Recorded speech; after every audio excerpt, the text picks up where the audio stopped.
ससुराल जाबे।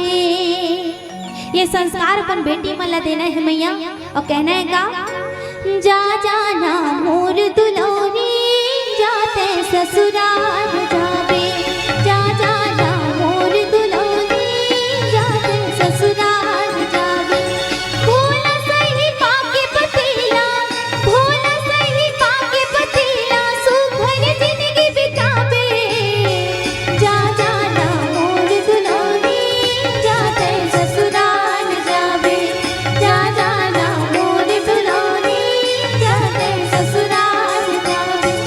सास तोर दाई बरोबर ननद तोर बहनी वो ससुर तोर बाप बरोबर देवर तोर भाई वो।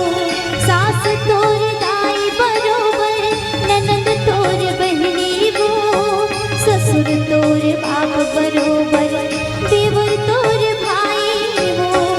भोला सही पाके पतीला भोला सही पाके पतीला सुघर जिंदगी बिताबे।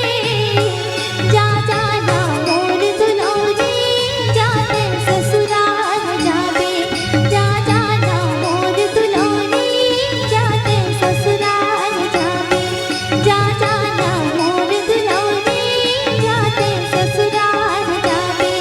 जा जाना मोर दुलोरी जाते ससुराल जाबे। जा जाना मोर दुलोरी जाते ससुराल जाबे। बोले श्यावर रामचंद्र की जय। बोलिए भगवान श्री रामचंद्र की जय जय हो। बिटिया तुम